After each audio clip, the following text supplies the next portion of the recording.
láti lọ́tún lọ́jọ́ yọ òjò lọ́rùn náà lẹ́yìn tó mú mi náà kí ikú àmójúbá ètò kan tó ń bọ̀ lọ́nà lágbo òṣèré. bẹ́ẹ̀ ni lágbo òṣèré lẹ́tọ̀ kan tí ó máa wáyé lórí ìkànnì BGI TV bàbá gbàgede ìmọ̀ tẹlifíṣàn níbi táwọn òṣèré ilẹ̀ wa yóò ti máa dá wa lára yá pẹ̀lú ìfọ̀rọ̀wérọ̀ nípa ìrírí wọn ibà pàtàkì fáwọn eré oníṣàgé tó kó láwùjọ wa àtàwọn àǹfààní eléyìí tó ti mú wá fún ìdàgbàsókè àti ìlọsíwájú ìwà ọmọlúwàbí láwùjọ wa. lágbo òṣèré ni ètò tí ó máa wáyé ní gbogbo ọjọ́rú Wednesday àti ọjọ́ àbámẹ́ta Saturday ní gbogbo ọ̀sẹ̀. ẹ wò ó ìgbà tuntun gbá báyìí níṣẹ́ bá lẹ gbọ́mi ọkọ̀ tó túbọ̀ ọkọ̀ òun níṣẹ́ bá lẹ odò pátápátá ẹ máa pàdé àtọkùnrin tí wọ́n máa ń pè yín wọnú agbámẹ̀tò náà pẹ̀lú gbogbo ìròyìn tó ń lọ lágbà àwọn òṣèré ẹ máa pàdé Samuel Owóyẹmí fẹlẹfẹlẹ láyé. fún ìpolówó ọjà tàbí àwọn ìbéèrè ẹ lè kàn sí àwọn òpó ayélujára wa tàbí kí ẹ pè sórí ẹ̀rọ 0703-822-6160 0703-822-6160 lágbo òṣèré ẹ má mí sí ẹ. Ṣọ́dádé lorúkọ mi gbajúgbajà òṣèré orílẹ̀-èdè Nàìjíríà tẹ́ ti mọ̀ bẹ́ẹ̀ ni mo wó ẹ ti mọ̀ mí lánàá kó tó dé ní mo tún gbé tuntun. èwo nínú yín ló fẹ́ paná ògo tí Ọlọ́run ṣe fún Sanyeri. Good evening, everyone. I had to really calm down to do this video because I am boiling inside of me right now. I've kept this thing for over 5 years. This is the 5th year running. Good. Okay, I think I've gotten enough Ayinla out of my system. Okay. Let's move on. Because you're more than the sum of your parts. You're more than that. You are. ẹ kú dédé àsìkò yìí ní gbogbo ìtẹ́ bá ti láǹfààní láti gbọ́ wa mẹ́wàá ń ṣẹlẹ̀ lágbo òṣèré mẹ́wàá ń ṣẹlẹ̀ lágbo òṣèré ní gbogbo ìtẹ́ bá ti láǹfààní láti máa gbọ́ wa níkànnì amóhùnmáwòrán BGI TV ohun tá a gbé wọlé lè ní iṣẹ́ rí bẹ́ẹ̀ yẹn ọ̀rọ̀ tó dàbí ètò ìfọ̀rọ̀wérọ̀ tí wọ́n ṣe pẹ̀lú Lateef Adedimeji ó ṣeéṣe kẹ́ ẹ ti rí níbìkan ó dẹ̀ ṣeéṣe kẹ́ má ti rí ṣùgbọ́n ìdí tí mo fi mú wá ó nídìí pàtàkì tí mo ṣe mú wá ó ní àwọn ọ̀rọ̀ kan interview yẹn gùn gan o ṣùgbọ́n ibi tí mo ti wo àkíyèsí àwọn ọ̀rọ̀ kan tí Lateef Adedimeji gbajúgbajà òṣèré tíátà tó sọ mo rí pé apá ibi tí mo fẹ́ mú wá fún yín yìí á ṣe ìwúlò fún yín á ṣe ìwúlò fún àwọn èèyàn tí ẹ mọ̀ á ṣe ìwúlò fún àwọn èèyàn tí wọ́n jẹ́ upcoming actress and actors tí wọ́n fẹ́ di bí ẹni jẹ́ gbajúmọ̀ láwùjọ kò mà sí ọ̀nà ẹ̀bùrú débi àṣeyọrí no shortcut to success ìwọ náà gbogbo ìlànà tó ń gbà lásìkò yìí ó lè máa dàbí kó fẹ́ dojúrú kò tí ì dojúrú máa tẹ̀lé mi bọ̀ lórí ọ̀rọ̀ Lateef Adedimeji máa mú nǹkan jáde fún yín níbẹ̀ lénìí ọ̀rọ̀ bó ti lọ́lá àti kúnlé afford ọ̀rọ̀ yìí ó ti ṣe bẹ́ẹ̀ ó ti gbọ̀nà mìíràn yọ kí ni kúnlé afford rí lọ́bẹ̀ tó fi wá rówó tó fi di wípé kò fẹ́ jẹ́ kí àwọn ènìyàn máa pe Motilọ́lá sí ibi sinimá mọ́ location kò fẹ́ jẹ́ kó tẹ̀fẹ́ rí nílẹ̀ láàtàn àwọn kọ́kọ́ mọ̀ pé tí nǹkan kan ò bá ṣàdédé ṣẹ̀ nǹkan kan ò ní wáyé tí kò bá nídìí obìnrin kì í jẹ́ kó mọ́lú ní àwọn nǹkan kan tó ń ṣẹlẹ̀ lágbo òṣèré tí àwa fúnra lára wa tí a kò mọ̀ lótìtọ́ lódodo ọ̀rọ̀ yìí ó ti pẹ́ ṣùgbọ́n torí nǹkan tó ń ṣẹlẹ̀ lọ́wọ́lọ́wọ́ báyìí kó má bàa tó wá fẹjú kẹ́kẹ́ ẹ jẹ́ kí n mẹ́nu bẹ́ẹ̀ yẹn tá a bá dé agbámi ètò àyànnà náà fún yín dáadáa. èyí tí a kọ́kọ́ fi wọlé lórí wípé àwọn èèyàn kan sọ wípé Sanyeri ogún ẹ̀ ti lọ kò jẹ́ gbajúmọ̀ mọ́ àtìgbà tó ti sọ wípé òun ò fẹ́ nìkan ṣe pẹ̀lú àwọn èèyàn kan ní àtìgbà náà làwọn èèyàn kan ti sọ wípé Sanyeri ó ti rìtáyà lágbo àwọn òṣèré kì í tán lára wọn bá kó má kó Dazaki kò sí bọ́mọdé ṣe lè jíde oko tó iwájú báyìí la máa bá kùkùté ẹ̀yin tẹ rò wípé ẹ ti arrive ẹ ti dé lágbo òṣèré ẹ̀yin ni wọ́n fẹ́ máa wò báyìí ẹ má gbàgbé o wípé àwọn èèyàn kan tẹ bá níwájú ta ló sọ̀rọ̀ yìí lọ́jọ́ kan èèyàn kan sọ̀rọ̀ kan tí ó nítumọ̀ ṣé bàbá tì ní àbí èèyàn kan ló sọ̀rọ̀ yẹn wípé máa ṣe kí ni máa bu ọlá fún àwọn Sanyeri náà ló sọ níbi ètò ìfọ̀rọ̀wérọ̀ kan máa bu ọlá fún àwọn èèyàn tó bá ní iwájú torí wípé ìwọ náà débẹ̀ màkàmàkàn lòyìn kan ni ẹ má jẹ́ kí n bọ́ òpó lọ lérò òdú ni mímì kì í ṣàmọ̀ fọlọ́kọ àfi tèmi ò nílò ìdánimọ̀ lọ́jà tó bá dọ́jà báyìí wọ́n á mọ̀ kó dọ́jà ni èmi tí yín tòótọ́ Samuel Ògúnyẹmí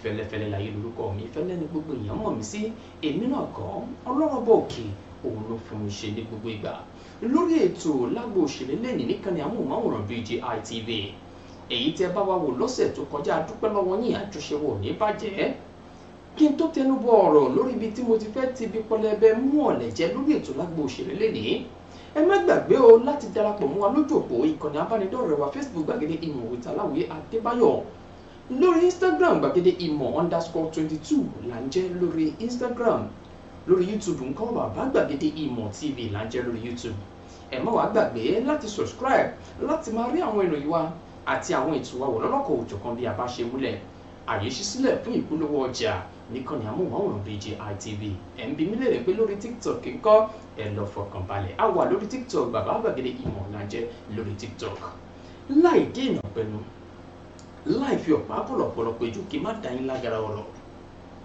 ibi tí mo fẹ́ bẹ̀rẹ̀ lónìí òun ló ní ṣe pẹ̀lú ọ̀rọ̀ tí àwọn èèyàn kan ń gbé ṣe àwọn òṣèré àwa tá a jẹ́ gbajúmọ̀ láwùjọ àwọn nǹkan kan wà tó yẹ wípé a gbọ́dọ̀ lọ ti irúfẹ́ ìwà bẹ́ẹ̀ a gbọ́dọ̀ lọ tì í bọlẹ̀ tó bá ti ṣe díẹ̀ tó ti pẹ́ tá a rí àwọn èèyàn kan tí wọ́n jẹ́ òṣèré lágbo òṣèré mọ́ tí a rí wọn nínú sinimá àgbéléwò a máa bẹ̀rẹ̀ sí ní sọ wípé ọgbọ́n wọn ti tán wọn ṣe kan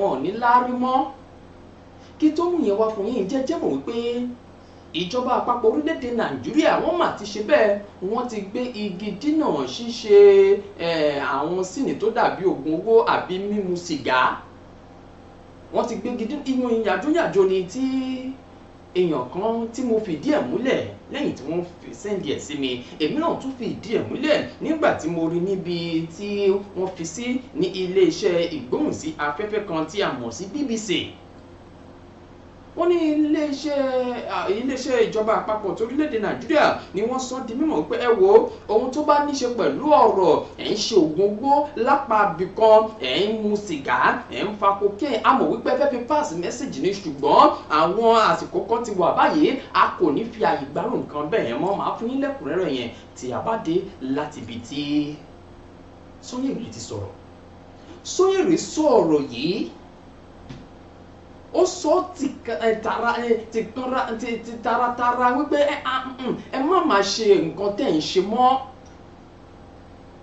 tí bá ní mi ò bá àwọn èèyàn kan ṣe kì í ṣe wípé mo ya ara mi sọ́tọ̀ ó wù mí ni bó bá wù mí màá bẹ́ sódò màá wẹ̀ bó sì wù mí mi ò ní wẹ̀ lódò ẹ̀yin tẹ́ wọ́n ń gbèrò yẹn lẹ́jẹ̀ kiri tẹ́ ń sọ wípé Sanyeri ẹ lè rí mọ́ ó ti ṣe kíni ó ti dágbére fún agbo sinimá ó ti dágbére fún iṣẹ́ tíátà ibo lẹ ti jọ jókòó sọ́wọ́ ọ̀rọ̀ bẹ́ẹ̀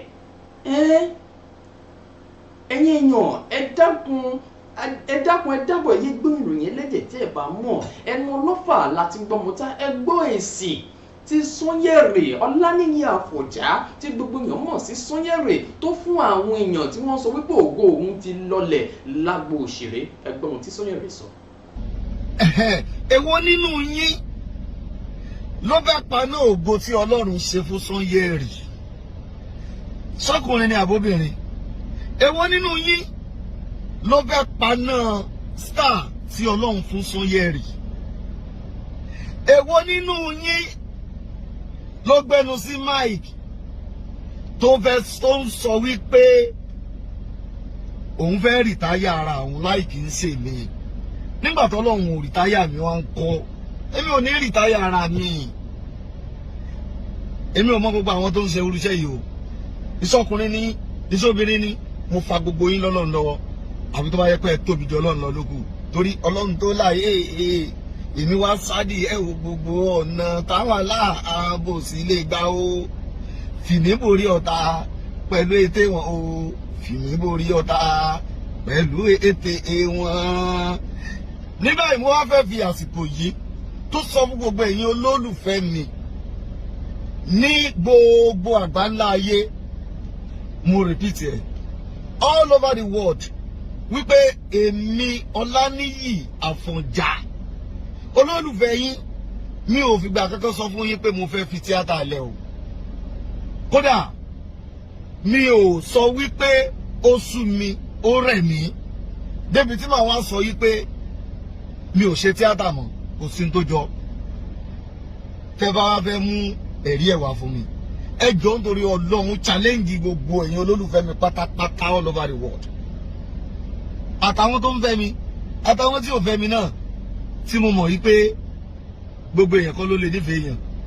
Ẹ jọ̀ọ́ ẹ kàn bá mi wá evidence ẹ̀yọ̀ kan péré wá níbi tí mo ti lánàá mi sọ̀rọ̀ yí pé mi ò ṣe tíátà mọ́, mo ti quit tíátà pé mi ò ṣe mọ́.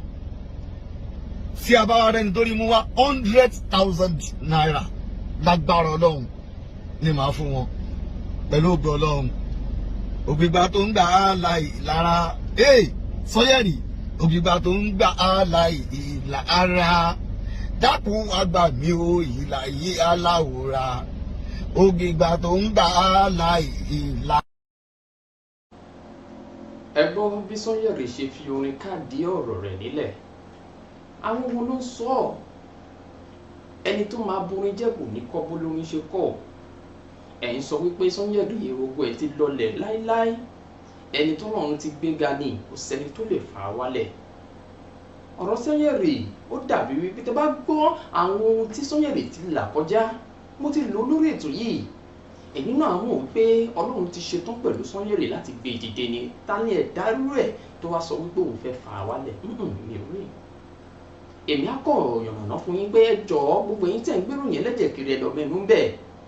Ẹyẹ bá wọn súnmọ́ wípé Sanyeri ó ṣe gbá kan ó ṣe tàmẹ̀dò.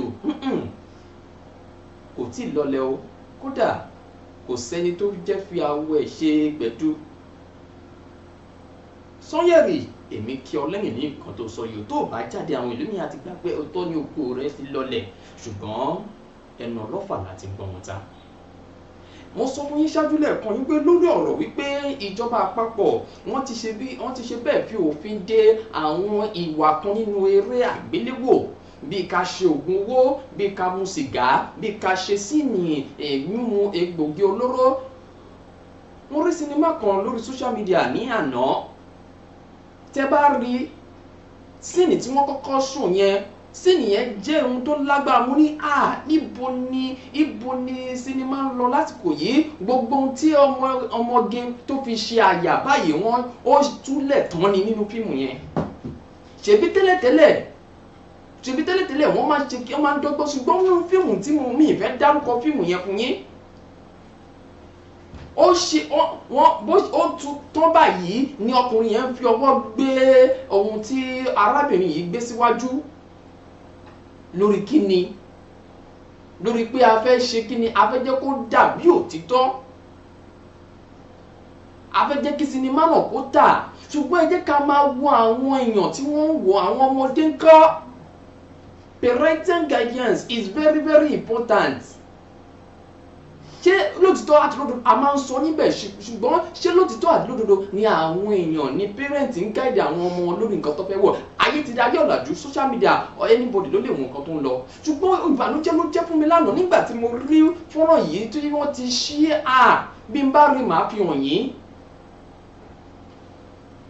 Ẹ jẹ́ kí n wá sọ di mímọ̀ fún yín ní olórí ọ̀rọ̀ yẹn wípé ìjọba ti sọ bẹ́ẹ̀. Wọ́n ti sọ pé gbogbo tó bá ní ṣe pẹ̀lú àwọn ìwà kò tọ́, àwọn ìwà bí ògùn owó, mímu egbògi olóró kò ní ṣe kíni, kò ní sí àyè fún mọ́ nínú àwọn sinimá àgbéléwò àbí sinimá tíátà wọn.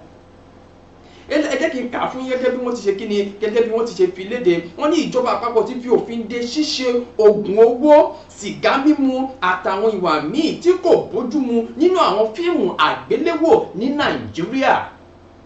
Alága àjọ tó ń bójútó fíìmù àgbéléwò ní Nàìjíríà NLVBC Shuaibu Osere òun ló fi ọ̀rọ̀ náà léde níbi ìpàdé àwọn òṣèré fíìmù kan ní ìpínlẹ̀ Enugu lọ́jọ́rú àná.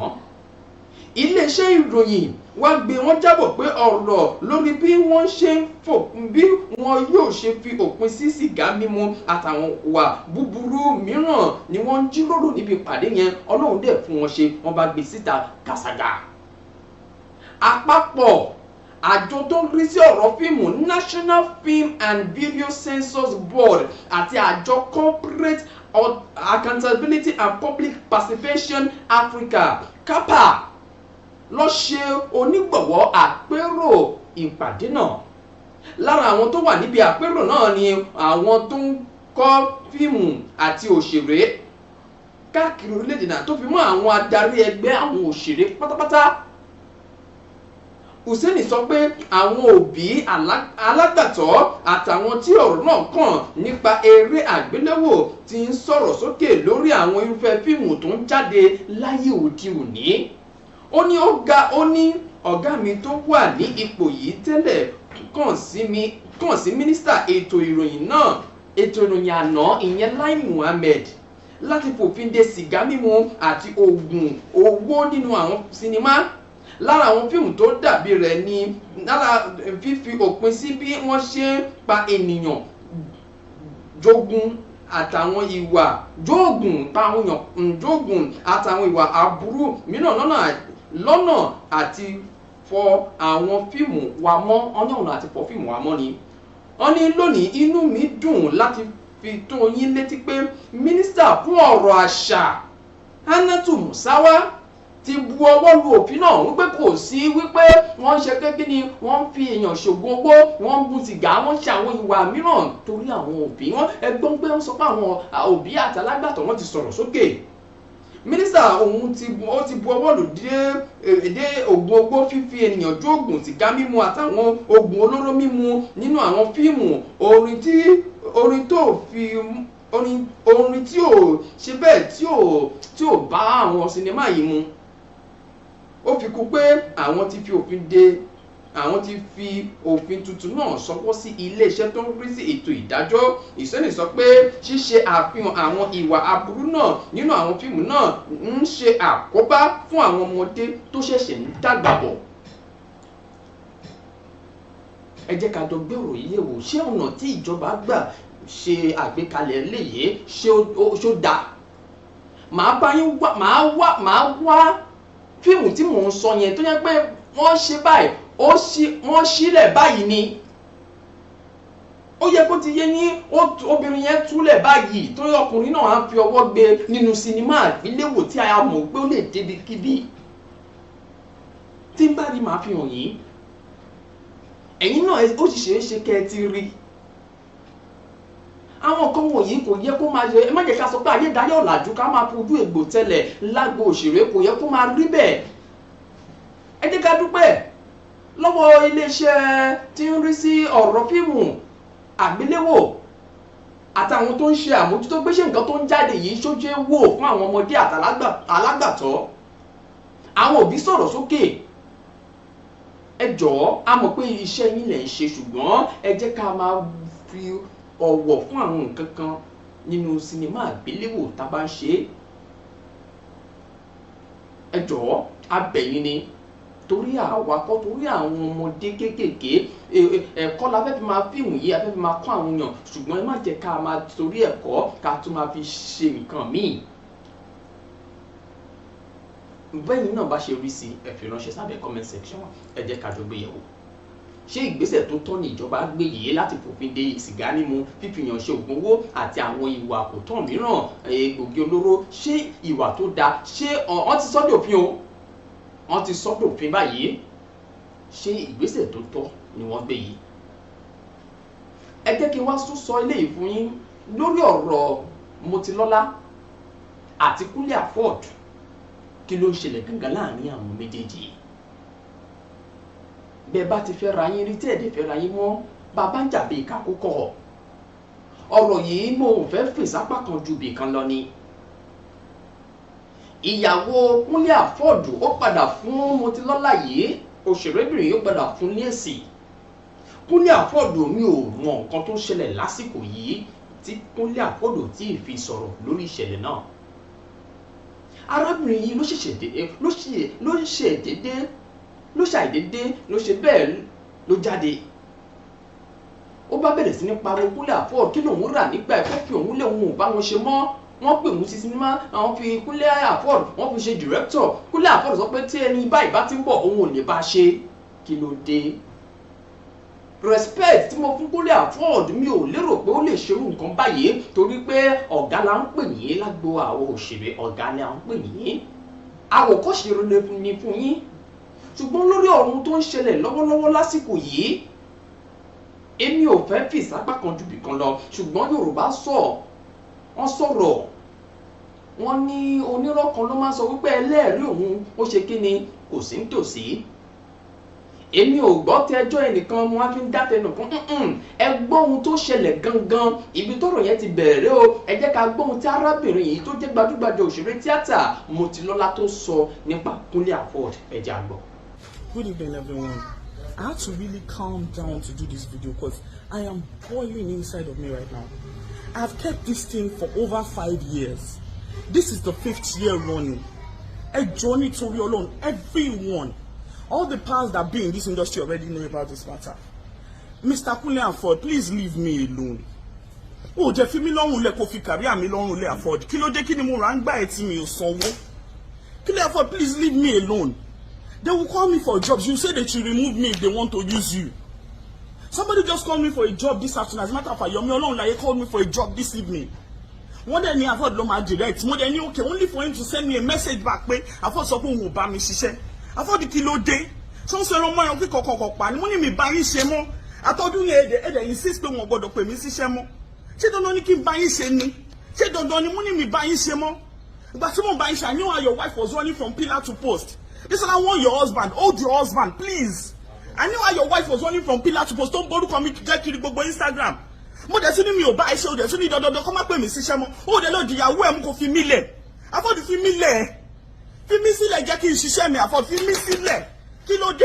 Anybody that calls me after this video, you I've heard about this before. Everybody, first you said Femi Adedimeji should not come to my set. Femi Adedimeji did not come to my set. Anybody that works with me will keep down one shit. Secondly, you went ahead to tell the PM of. I'm sorry, it sounded like I was ranting earlier, but it's the truth. So many people are in my DM asking me, "Moti, why have I not been seeing you in movies?" Afọ́ọ̀d me. If they call me, we say they should not call me. Any reason? Because I no longer want to work with you. I no longer want to be friends with you. I no longer want to roll with you. And it is not by force. Do you understand? A lot of things have happened. I'm sure that many of you have read a lot of vlogs. Anybody tó wà ní industry that is a part of the tó bá lóun ò gbọ́ sọ̀rọ̀ yìí tó bá ṣẹ̀ṣẹ̀ ń pè mí nsìn á jẹ́ pé ẹ fẹ́ ṣàbòsí ni. Ẹ fẹ́ ṣàbòsí because a lot of you have heard about this. I personally called gbogbo àwọn ọ̀gá wa tó jẹ́ àgbààgbà wa ọkùnrin obìnrin. I've called people. None of them have been able to find a solution to this matter. So if I'm coming out now and people are saying ekileti or something Lagbaja knows, that Tamedo that you're saying, that Tamedo self knows.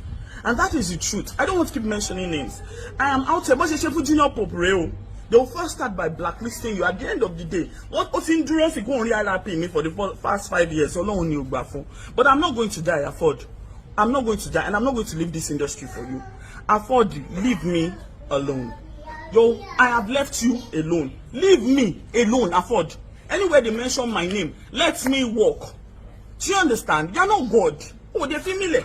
For the past 4 years, everybody has been saying, "Go show now. If it's about day long, where come on? If it's about shaking." Or yet you have been obstructing me on so many big jobs that I want to have been on. And people will come to my DM and ask me, "I have not been seeing you in movies." Madam, Mama Woro.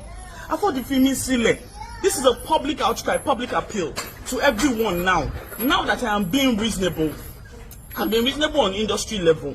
As you understand, nothing has happened. Now I'm coming out to general public. I'm being reasonable. Taba Jote Sebo Shokoto Kono. Hello. Bottom line, Afọ́ọ̀d, let me be. Thank you. Ṣé ti gbọ́ ohun tí arábìnrin yìí sọ? Ọ̀rọ̀ yẹn ṣì ń jà rìnrìn báyìí. Gẹ́gẹ́ bí ìròyìn yẹn ṣe tó mi létí wípé ìyàwó Kúnlé Afọ́ọ̀d gan ó ti fèsì sọ̀rọ̀ yìí, ṣùgbọ́n mo fẹ́ wádìí ẹ̀ dáadáa kí n tó mú wá fún yín ni. Bó bá jẹ́ pé ó lóun kan tẹ́ ti jọ papọ̀ tẹ́lẹ̀tẹ́lẹ̀, kò yẹ kẹ́ gbé dé ìta báyìí. Arábìnrin náà ò bá máa sọ̀rọ̀ síta ṣùgbọ́n torí àwọn ìdí pàtàkì kan lárábìnrin yìí ṣe fún un lédè. Àwọn kókó wà tó jẹ́ wípé ó ń ṣẹlẹ̀ ní àárín àwọn gbajúmọ̀. Ó ti ṣẹlẹ̀ sẹ́yìn tí ò yẹ ká tún máa lọ túbú jáde, tó yẹ ká ṣe kíni, tó yẹ ká sọ amicably, ó yẹ ká sọ̀rọ̀ ẹ̀ lábẹ́lẹ̀ ni, kò yẹ ká gbé wá sórí social media. Kí la la fẹ́ fi lè ṣe àwọn èèyàn kan tẹ̀ tí máa sọ oríṣiríṣi wa ẹ ti fẹ́ ra yín rí ẹ ti jẹṣẹ́ ara yín rí ẹ ti ṣe àwọn nǹkan kan kò bóyá ẹ̀ wá gbà fúnra yín mọ́ ló jẹ́ kí gbogbo àwọn nǹkan yìí máa ṣẹlẹ̀ ẹ̀yin lè fún wọn láti máa sọ̀rọ̀ ilé jáde torí tó gbé kúnlẹ̀ afford tí wọn náà bá ti ṣe ohun tó yẹ kó ṣe gẹ́gẹ́ bí a ṣe wù ẹ́ àwọn kankan yìí ò ní ṣẹlẹ̀ à ń gbọ́ wípé kúnlẹ̀ afford ò ti sọ̀rọ̀ ṣùgbọ́n bóyá rọ́ ni o bóyá òtítọ́ ni o àjọ̀gbọ́n lórí ọ̀rọ̀ yìí èmi á bọ̀ ọ̀rọ̀ kúnlẹ̀ afford ní wípé jọ̀ọ́ jẹ́ kárábìnrin yìí jẹ́ kó ṣiṣẹ́ fi àyè gbà á má jẹ́ kí àwọn èèyàn lò ẹ́ gẹ́gẹ́ bí òkúta ìdènà fún arábìnrin yìí má jẹ́ kó rí tiẹ̀ sọ o ti ń gbajúmọ̀ o ti ń ṣe bẹ́ẹ̀ pẹ̀lú àwọn interview tó ń ṣe káàkiri táwọn èèyàn rí ẹ pẹ̀lú àwọn veteran actors and actress tí wọ́n tó ń ṣe pẹ̀lú wọn o ti ń gbajúmọ̀ lápá abẹ̀yẹn ó dẹ̀ ṣe bẹ́ẹ̀ maintain ilé nìyẹn lọ má jẹ́ káwọn ta epo sáṣọ àlà ẹ̀ kúnlẹ̀ afford owó tí mo ní ni mo yá ẹ̀ okòókò nìbọn ró tá a bá ń sọ̀rọ̀ wípé tí ò bá nítàn tó o bá lọ tàn ò ní pẹ́ tán o tí ò bá picture nínú picture tó yẹ kó picture ń bẹ̀ ó ṣeéṣe kó má hàn àwọn kókó wà ní ìlànà lórílẹ̀‐èdè Nàìjíríà àti lórílẹ̀‐èdè àgbáyé káàkiri gbogbo àwọn èèyàn tí wọ́n di ẹni ńlá lénìí wọ́n lè fi owó ẹ̀ sọ̀yà ń gbé 90% àbí 80% ni wọ́n ti la nǹkan àbí ìkejì ni wọ́n ti là á kọjá kó tó débẹ̀. ètò ìfọ̀rọ̀wérọ̀ tí mo rí àti ohun tí mo ti gbọ́ tẹ́lẹ̀tẹ́lẹ̀ láti ẹnu ẹni tẹ́ ẹ fẹ́ gbọ́rọ̀ yìí ṣùgbọ́n mò ń wò pé abúlé wọn fìyẹn kàjọ wa ni ṣùgbọ́n ìgbà táwọn náà tún wá kọ̀ǹfàmù ẹ̀ fúnra lára rẹ̀ mo wá rí i pé lótìtọ́ àti lódodo àwọn nǹkan wọ̀nyí ṣẹlẹ̀ lótìtọ́ lágbo àwọn òṣèré ẹ jẹ́ ká dúpẹ́ fún ayé tó di ayé tẹkinọ́lọ́jì tó jẹ́ kí iṣẹ́ àwọn àgbà òṣèré kó jẹ́ kó máa yọ báyìí ẹ má sọ pé àwọn àgbà òṣèré yẹn ìgbà alẹ́ wọn nígbà kan kò sí nǹkan kan ní agbo òṣèré Lateef Adedimeji ẹ̀ ń wò pé ó ti di òkú àgbáyé báyìí àwọn èèyàn ń pè lọ́tún àwọn èèyàn kan 10 million gẹ́gẹ́ bí èèyàn tí ó fẹ́ bá yín wá kópa níbi sinimá kan 10 million naira tí ò bá pé Lateef Adedimeji ò ní yọ mi ò tí fìdí yẹn múlẹ̀ dáadáa mo sọ pé ó lè má jẹ gbogbo fíìmù tó bá kópa ló máa gbà 10 million ṣùgbọ́n tó bá gbà á tó bá tún gbà jù bẹ́ẹ̀ lọ ó wù ọ́ tiẹ̀ torí pé ohun tẹ́ fẹ́ wò yìí ó sọ àwọn nǹkan kódà ó fẹ́ máa sunkún ibẹ̀ ló tó sọ pé kakos ó wà nínú iṣẹ́ tíátà ó sọ débì kan tó jẹ́ wípé òun kàwé ṣùgbọ́n ìgbà kan òun fẹ́ padà òun fẹ́ ṣe kíni òun fẹ́ lọ gbé ìwé parí òun pé torí ìyà tóun jẹ torí òun lọ láti ìlú Ìkọ̀tún lọ sí ìpínlẹ̀ Kwara wọ́n dẹ̀ fún òun ní 1000 naira àti wípé àwọn nǹkan míì wà tóun ti là kọjá tóun ò dẹ̀ lè sọ ṣùgbọ́n àsìkò tó ìwọ náà gbogbo tó ń là kọjá lónìí ó ṣe kí ni òun kọ́lẹ̀ wá rí sọ we all have a story to tell àsìkò tá a fẹ́ sọ òun ni àti mọ̀ ṣùgbọ́n ìwọ tẹra mọ́ ohun tó ń ṣe lásìkò yìí torí pé àwọn olóyìnbó máa ń sọ pé there is light at the end of the tunnel wọ́n ní ayọ̀ ń bọ̀ lówùúrọ̀ ẹkún lè pẹ́ dalẹ́ ṣùgbọ́n ayọ̀ ń bọ̀ lówùúrọ̀ adùn nígbẹ̀yìn ewúro bẹ́ẹ̀ ni ìwọ ṣáà máa lo àwọn ọ̀rọ̀ yìí nínú gbogbo iṣẹ́ tó bá yàn láàyò wípé sẹ́ẹ̀ tí àwọn èèyàn kan bá lè ṣe é tí wọ́n jẹ́ aláṣeyọrí nídìí ohun tí mò ń ṣe yìí tí ò dé jẹ́ wípé iṣẹ́ oníṣẹ́ ló ń ṣe ìwọ náà là á. ọ̀rọ̀ tí mo fẹ́ fi wọ̀nyí yìí ohun tí Lateef Adedimeji gbajúgbajà òṣèré táwọn èèyàn sọ lọ́wọ́ báyìí ohun tó sọ á ṣe bẹ́ẹ̀ á bomi tútù sí ọkàn àwọn èèyàn kan lénìí mo sọ fún yín pé ó ṣeéṣe kẹ́ ẹ ti wò ó ṣùgbọ́n eléyìí tèmi fàyọ lára interview yẹn tí mo fẹ́ fi hàn yín yìí á ṣe bẹ́ẹ̀ á wò yín lákìyẹmí ara ẹ̀yin tẹ́ bá wọ́n wò mí lásìkò yìí ìbá dára kẹ́yìn náà ṣe bẹ́ẹ̀ kẹ́ fi ránṣẹ́ sẹ́ni tí ẹ rí pé kò tí ì gẹ̀ẹ́tì bẹ́ẹ̀rìn ẹ̀ dáadáa ní ìlànà iṣẹ́ tó yàn láàyò tó sì ń wò pé àjọ náà wọ́n mi sí ìdí iṣẹ́ yìí báyìí àbí iṣẹ́ oníṣẹ́ ni mò ń ṣe ṣùgbọ́n wo eléyìí tàbí kẹ́ bá a ránṣẹ́ sí ẹ̀yin náà tẹ́ bá confirm ẹ̀ wípé lótìtọ́ ni ọ̀rọ̀ tí Lateef Adedimeji ń sọ nínú fọ́nrán tẹ́ fẹ́ wò yìí ẹ̀yin náà bá mi fi ránṣẹ́ sábẹ́ comment section yìí torí èmi Samuel Owóyẹmí fẹ́lẹ́fẹ́lẹ́ láyé mo jẹ́rìí sí ọ̀rọ̀ tí Lateef Adedimeji ń sọ yìí èmi náà mo ṣe wà ní agbo àwọn òṣèré bó tilẹ̀ jẹ́ pé èmi ò sabbatical break lèmi wà báyìí àwọn kí n tó kúrò kí n tó lọ fún bírèkì tí mo ò sí ń bẹ̀ báyìí àwọn nǹkan tójú mi rí gan-an kì í ṣe kéré mi ẹni bá máa gá ẹsẹ̀ àṣekínni ẹsẹ̀ àgùn ẹni bá máa jilẹ̀ tí ń jẹun tó máa yó àtìlẹ̀kùn gbọ̀ngbọ̀n ìkòkò tó máa jata ń kọ́ ìdí rẹ̀ àgbóná ẹ má jẹ́ kí n dá yín lágara ọ̀rọ̀ ẹ wo ohun tí Lateef Adedimeji sọ nípa ìrìn àjò rẹ̀. Good. Okay, I think I've gotten enough Ayinla out of my system. Okay. Let's move on. Because you're more than the sum of your parts. You're more than that. You are an all-round actor. You're just a great one. And I'm not usually this effusive about people. Yeah, but I mean, you got me with that. So I've gotten a bit of that out of my system. Right.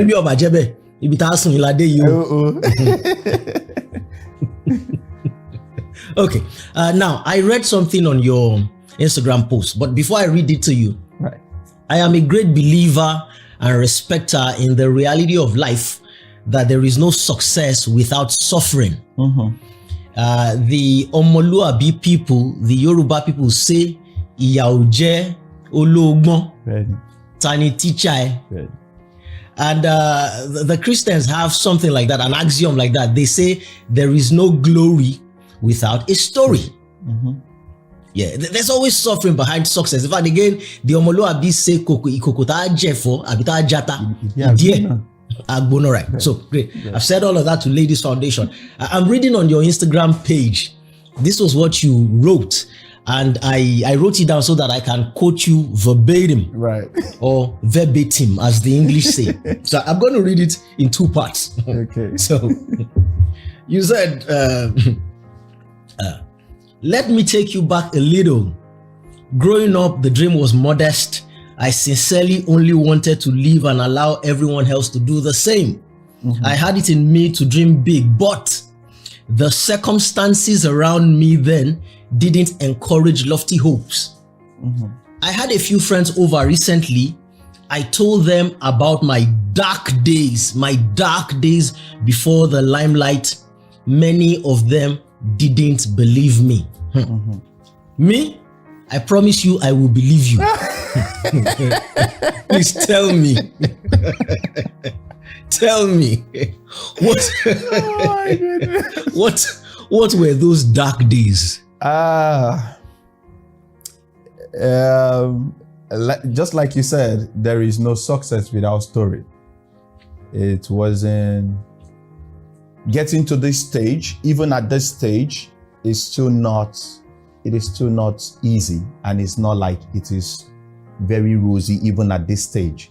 Because one thing I've come to realize in life is the more you grow, the more the obstacles, and then the more you learn how to handle, different issues, different people every day of your life.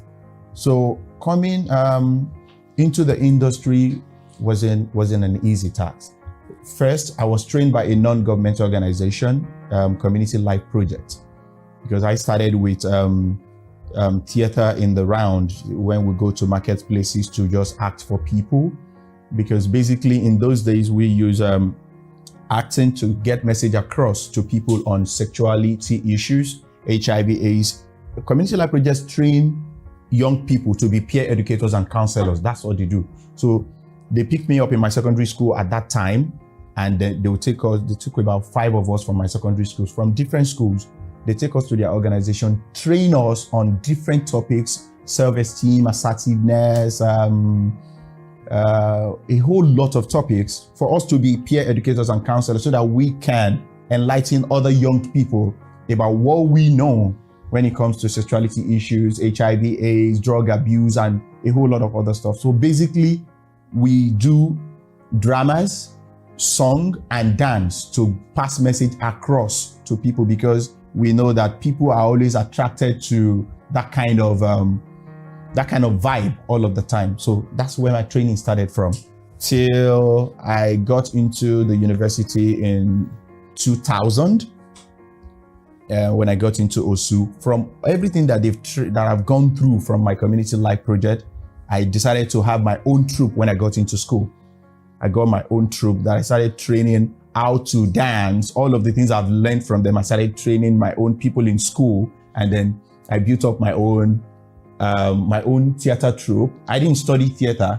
I read mass communication, but because theater has been in me, and I do not really want to have I feel if I go in and study theater art, it's going to be me wasting another 4 years when with all I have gone through from my organization theater wise. So I decided to go for mass communication and then,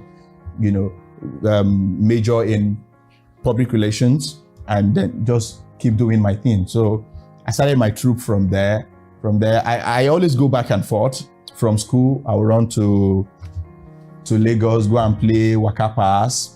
Like that. So the journey continues until 2006, 2007, when I finished from school. I produced my first movie in 2007, Osere. That was my first movie.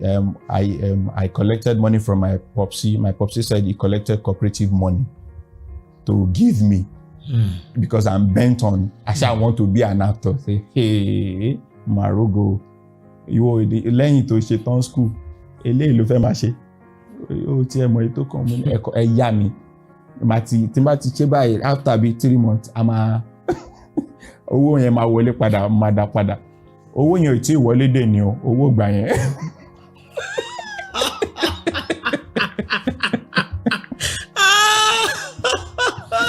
owó yẹn ò wọlé dè ní because I remember then at the time that even the film has been out. And then it's time for me to get paid. $1 $2 I remember I'm always resuming at Idumota in the morning. I am there as early as 9. In the Adedimeji close in ìgbà mi 5, ìgbà mi 7.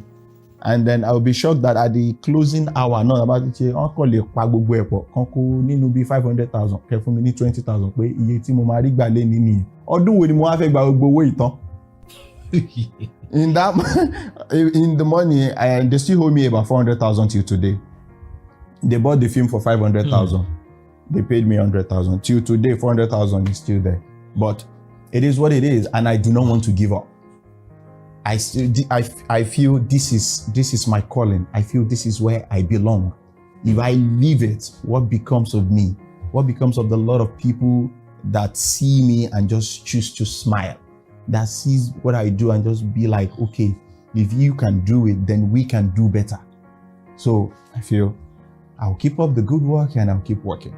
So after then, I had to join because I heard to be successful in the Yoruba industry, they said you must belong to a caucus in those days. So I have to join. So I joined the Afis Eniola, Bayo Tijani, and Muyiwa Ademola. The three of them at that time, they are all together. So all of the students under them have joined together and we always go to location. So I started with my first day on location. I started with carrying cameras. I carry lenses to follow cameraman. So for me, 15 benye onisa. For me, no, the ni 50 lele. I need 50. Yes, I'm much. It was that. It was that tough. After that set, I said, I don't think I want to do this one. This is not what I want to do. I'm going back. I left. But when I left, I realized I can't work in an office. If I'm working in an office and then, because at the point I was working with one of my uncle that does office work, if they call me in the morning that there is a dance somewhere, I will leave the office work, I'll go. By the time he gets to the office and asks, hey, Ibolowa, yes, I won't pay me for dance ikoni moti losa. It's better you stick to your dance. My jojo ekiri, Ọlọ́run á gbà fún ẹ tó bá tó time. And so I stopped working. I stopped stressing myself to want to work, be an office person. I just stick to the rules of theater, and I kept struggling. I've done a lead role there's a lead role I did in Ilorin for 10 days that I was given 1,000 naira.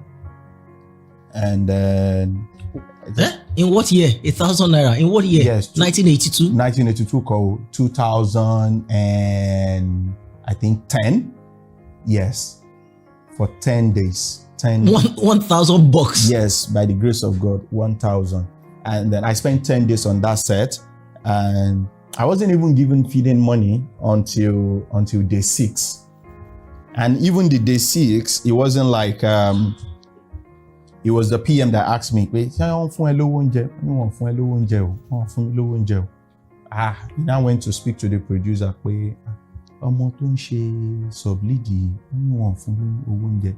The producer just flare up. No one kò sọ fún èmi ni mo bí. Bá tún ní mo máa dáràn. Ṣé mo ní kẹ́ lọ sọ fún wọn? Tán bá lé mi kúrò bí sì kí tún ní hope mi. Kí ni hope mi? So they started giving me 300 naira per day for the next 4 days that I finished the set. You know, for 1,000. I played about 98 scenes for 8,000. Out of the 8,000, I gave my boss 115 to buy a recharge card. So I was left with 5,000 in Oyo, and I'm going back to Ikoton. That's why my parents say, mo ti kúrò ní university o. Wọ́n gbọ́kànlé mi pẹ̀lú àwọn tó wà lẹ́yìn mi o.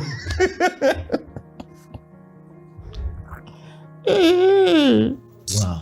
It's a theater. So it was really a tough one. All the time.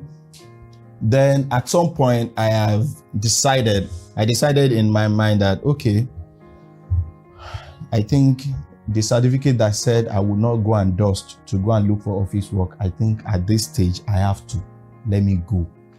So I called one or two that I know in the industry that are so big, and I feel I want to seek for advice. I told someone that,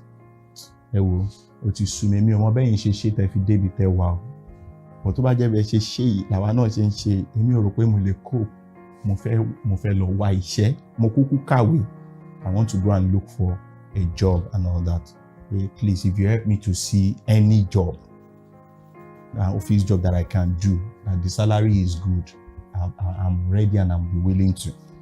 And then I said, okay, be industry sharing here, but I'll speak to one or two of my friends. Somebody vacant, somebody availability lọ́dọ̀ wọn, and I will let you know.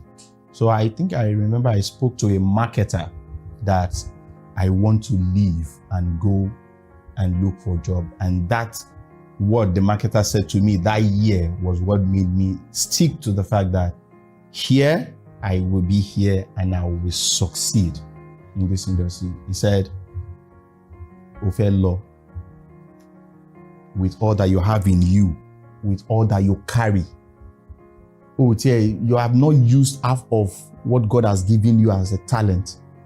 If you go, you will regret it. I can assure you. Stay here. Don't worry. With time, you'll be shocked. You will blow. Just stay. That was the word that the marketer told me that year. And I said, okay, I'm happy with a portal. We'll be here. Together, we die here. We'll grow together. And then I keep up like that. I think the first time I was paid a huge money was 2013. 2013, yes. When I did Kudi Klepto by Yewande Adekoya in 2013. And then Yewande called me. A lot of people didn't believe the fact that I am going to be able to play that role. But Yewande told me, I think I believe in you. I know you can do it. Just please don't disappoint me. So that year, I think, and that was the movie that brought me to limelight, Kudi Klepto. That was the movie that brought me to limelight that year. And I was paid, I think, Yewande gave me 15,000 for that film. And in 2013, that was the biggest I have collected in the journey of my career. And if I tell people that I didn't start to collect 100,000, 200,000 until like until like 2015, 16, a lot of people would not believe it. A lot of people would not believe it. If you see me play a lead role, the highest I might have collected for the lead that you saw me play is either 4,000, 5,000, 10, like that. Dollars? Dollars, ke? Naira.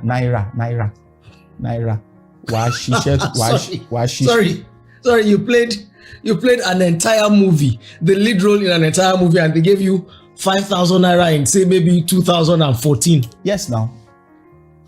Because it's more like you're learning. You're learning. It's a learning process. For me, I am glad that I went through all those processes, because those processes prepared me to really be ready for what is coming. And then the fact that I've not always been about the money. It has always been my passion. It has always been, this is what, once I do it, there is the joy that comes inside me. I just feel at peace and all of that. So it's first my passion that was driving me, and building the craft that was driving me, because I know that someday when the fame comes, I will stand the test of time, because I've been able to build the craft to a certain extent. I am certain and I'm sure about the continuity of the craft. So the fame has something to hold on to for a very long time. So I have been building the craft. Even while going through all of the stress, I kept building the craft. I've never stopped rehearsing. I've never stopped learning. I've never stopped reading till this morning. It is always upgrading, trying to read, trying to learn new things, trying to build up new characters so that one can stand the test of time. The fame can have something to keep holding on to and stick to you for a long time. You know. So if my story is long. Well, let me. Ó káwọn láàárọ̀ bí pé ṣára wa ní ẹ ṣe fún. Ṣé ti gbọ́, ṣé ti rí, ṣé rí pé ojú ẹni máa làárí, ojú ẹni máa làárí ìyànnà. Ìwọ náà gbìyànjú tẹra mọ́ ohun tó ń ṣe, má sọ wípé ó ti tán. Ohun tó bá mú kí Lateef Adedimeji débi tó dé dúró lónìí pẹ̀lú ọ̀rọ̀ tẹ́ gbọ́ tán yìí, mélòó wọ́n ní ìwọ náà tó ṣẹ̀ṣẹ̀ bẹ̀rẹ̀ ìrìn àjò yìí. Kò sí ọ̀nà ẹ̀bùrú kan débi àṣírí gẹ́gẹ́ bí mo ṣe sọ ṣáájú. Ẹ gbọ́ 1,000, 4,000. Kódà ó tún lè débi kan pé àwọn èèyàn kan jẹ́ ń sọ fún àwọn èèyàn kò ní ìgbàgbọ́ nínú ẹ̀ lásìkò kan. Ìwọ fúnra lára rẹ ló gbọ́dọ̀ ní ìgbàgbọ́ pé yes, mo lè ṣe kinní yìí, ó wà nínú mi. Mi ò ṣí di iṣẹ́ yà tó bá dé iṣẹ́ tó rí ràn ẹ́ nìyẹn. Ẹ wò ó, mo rí ọ̀rọ̀ tí Lateef Adedimeji yìí mo rí gẹ́gẹ́ bí ìtọ̀nà ọlá fún àwọn èèyàn kan. Ìbádẹ́ra kéyìn náà bá wa ṣe kíni kẹ́ bá wa pín débi tó yẹ kó dé. Ẹ má gbàgbé ibi tá ti mọ̀ lórí ètò lágbo òṣèré o. Bẹ̀rẹ̀ láti ibi tí mo ti mú ọ̀rọ̀ ti Kúnlé Afford àti tàrábìnrin yẹn wá. Bẹ̀rẹ̀ lórí ọ̀rọ̀ Osere tí àwọn èèyàn ń gbé ọ̀rọ̀ rẹ̀ kiri pé tiẹ̀ ti tán lágbo àwọn òṣèré tí ẹ ò ní tán láṣọba mi aláwòrán bí. Wọ́n á máa gbèrú sí ní láṣọba mi aláwòrán. Jẹ́ kó rí fún ẹ gẹ́gẹ́ bí èrò ọkàn rẹ sọmọlàkejì ẹ. Osere wàá máa dàgbà sí ni, wàá máa nínú ọlá, nínú ọrọ̀, ògo rẹ̀ ò ní wọ́ mi. Osere jáde ó bẹ̀ ọ̀hún. Làwa kàn mo ti lọ́lá, èyí tó wọn àti Kúnlé Afford jọ ń fà. Ohun tó ṣókùnkùn sẹ́dà kéde ní lójú Ọlọ́run. Lórí ọ̀rọ̀ wípé ìjọba ti ṣe bẹ́ẹ̀, wọ́n ti fòfin de àwọn síìnì kan ṣíṣe òògùn owó níbi sinimá, ṣíṣe àwọn nǹkan kan, wọ́n ti fòfin de pátápátá. Egbògi olóró mímu sìgá ẹ lè rí nǹkan bẹ́ẹ̀ mọ́, wọ́n ti sọ́dọ̀ òfin báyìí. mo sọ torí nǹkan tó ṣẹlẹ̀ àwọn òbí àtàlágbàtọ́ tó ráhùn ọmọ kéékèèké tí wọ́n rí. ẹ wo ohun ní ká jẹran pẹ́ lẹ́nu fòfin mi ò jẹ́ bó wá ṣe rí sí àwọn nǹkan tí mo ń wá sójú amóhùnmáwòrán yín lénìí ẹ fi ránṣẹ́ sábẹ́ comment section wa. ẹ jẹ́ ká jọ ṣe kí ni ẹ jẹ́ ká jọ gbé yẹ̀wò bóyá èyí kan wà tẹ́ fẹ́ bá wa dá sí ni àyè ṣí sílẹ̀ bá wa ṣe kí ni ẹ bá wa fi comment yẹn ránṣẹ́. ẹ má gbàgbé láti darapọ̀ mọ́ wa lójú òpó ìkànnì abánidọ́rẹ̀ẹ́ wa Facebook gbàgede ìmọ̀ Ìtàláwìyé Adébáyọ̀, lórí Instagram gbàgede ìmọ̀ _22, lórí YouTube bàbá gbàgede ìmọ̀ TV là ń jẹ́ lórí YouTube. àyè ṣí sílẹ̀ fún ìpolówó ọjà níkànnì amóhùnmáwòrán BGI TV. títí dìgbà mìíràn tá a tún fi láǹfààní láti máa gbóhùn ara wa. ọdún ní mímì kì í ṣe àìmọ̀ fólókó ààfin tèmi ò nílò ìdánimọ̀ lọ́jà tó bá dọ́jà báyìí wọ́n á mọ̀ kó dọ́jà ni. èmi tí ń tòótọ́ Samuel Owóyẹmí fẹ́lẹ́fẹ́lẹ́ láyé lórúkọ mi, fẹ́lẹ́ ní gbogbo ènìyàn mọ̀ mí sí. apàtẹ ètò bí ẹni pàtẹ ẹlẹ́kẹ̀, awọkọ̀ ètò bí ẹni wọkọ̀ tírélà. èmi náà kọ́ Ọlọ́run ọ̀kẹ́ Ọlọ́run fún mi ṣe ní gbogbo ìgbà. máa wọ ọgbọ́n kún ọgbọ́n ní gbogbo ìgbà kó lè máa tẹ̀síwájú ní gbogbo ìgbà torí ọgbọ́n torí yẹn kò pin síbì kan. ẹ wo ẹ má jẹ́ ká gbàgbé láti darapọ̀ mọ́ wa lójú òpó ìkànnì abánidọ́rẹ̀ẹ́ wa Facebook gbàgede ìmọ̀ Ìtàláwìyé Adébáyọ̀, lórí Instagram gbàgede ìmọ̀ _22, lórí YouTube bàbá gbàgede ìmọ̀ TV là ń jẹ́ lórí YouTube. àyè ṣí sílẹ̀ fún ìpolówó ọjà níkànnì amóhùnmáwòrán BGI TV. mẹ́wàá ń ṣẹlẹ̀ o lágbo òṣèré èyí tá a tún ní ká mú wá fún yín lé nìyẹn ẹ rí gẹ́gẹ́ bí ohun àríkọ́gbọ́n tẹ̀lé fi ránṣẹ́ sáwọn èèyàn tí wọ́n la nǹkan kan kọjá. títí dìgbà mí o àwa làwọn máa ṣe nǹkan ní ṣe wá o. ire o, èdè kàbìtì. láti lọ́jọ́ yọ òòjọ́ náà rúràn lẹ́yìn tó mú mi náà kí irú àmójúbá ètò kan tó ń bọ̀ lọ́nà lágbo òṣèré. bẹ́ẹ̀ ni lágbo òṣèré lẹ́tọ̀ kan tí ò máa wáyé lórí ìkànnì BGI TV bàbá gbàgede ìmọ̀ tẹlifíṣàn níbi táwọn òṣèré ilẹ̀ wa yóò ti máa dá wa lára yá pẹ̀lú ìfọ̀rọ̀wérọ̀ nípa ìrírí wọn, ibà pàtàkì táwọn eré oníṣàgé tó kó láwùjọ wa àtàwọn àǹfààní eléyìí tó ti mú wá fún ìdàgbàsókè àti ìlọsíwájú ìwà ọmọlúwàbí láwùjọ wa. lágbo òṣèré ní ètò tí ó máa wáyé ní gbogbo ọjọ́rú Wednesday àti ọjọ́ àbámẹ́ta Saturday ní gbogbo ọ̀sẹ̀. ẹ wò ó ìgbà tuntun bá bàyẹ̀ ní ṣe bá lẹ gbọ́mi ọkọ̀ tó túbọ̀ kàn òun ní ṣe bá lẹ odò pátápátá. ẹ máa pàdé àtọkùnrin tí wọ́n máa gbé yín wọnú agbámẹ̀tò náà pẹ̀lú gbogbo ìròyìn tó ń lọ lágbà àwọn òṣèré. ẹ máa pàdé Samuel Owóyẹmí fẹ́lẹ́fẹ́lẹ́ láyé.